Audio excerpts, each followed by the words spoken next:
here we have a pine tree. Okay, what type of pine tree is it, and how do we tell? This is a very young one, okay, which makes it harder to identify. But the first clue is the needles come in twos, alright? They have a distinctive colour, which is a lightish greeny grey. We can also look at the little coverings for the needles. Right, but we're not going to go into that today anyway. The bark has a reddish tinge to it, and the needles are a certain length, about 1.5 inches or so, right? And they come in twos.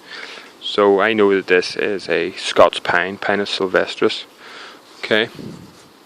I know I always come up with a botanical name for things, okay, but it's useful to know these things, because if you're ever communicating with anybody else that doesn't know the common name for something, if they do know the botanical name, it's always the same all over the world, alright?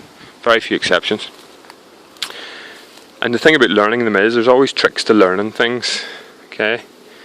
The genus is Pinus, yes I did say Pinus, and Sylvestris, okay? So if you can learn Pinus, you've already learned half of every other pine in the world. They all start with Pinus, and then you just have a second name to learn, alright? I mean, there's a trick for learning things, as I say. When I first learned this many years ago, Pinus sylvestris, I always thought of Sylvester and Tweety, that cartoon. I always thought of the cat climbing up in through a pine tree, and for some reason, to this day, I always remember, even though it's not Sylvester, I know it's Sylvestris. It's just nearly a wee nudge in the right direction. Okay, there's another one, Pinus contorta, the lodgepole pine.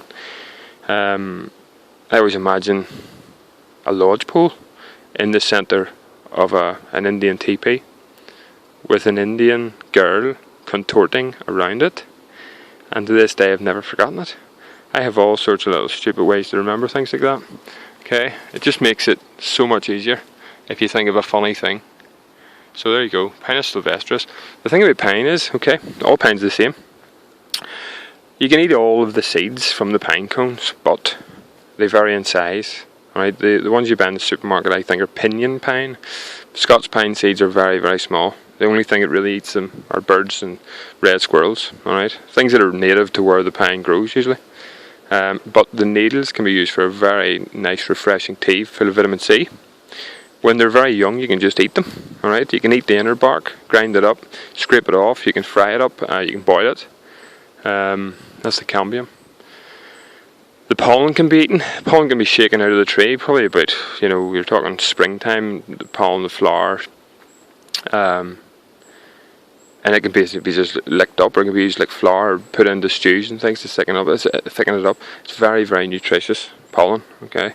It also has something very similar to the male hormone, which we're all driven by, testosterone, okay? So Indian braves used to take pine pollen before they went out in a war party, to get them fired up. So, it's obviously a very useful tree. The roots can be used too to tie things up and make baskets and stuff. Pine has a lot of uses, and the cones when they're dry are good fuel too. So there you go, Pinus sylvestris, Scots Pine.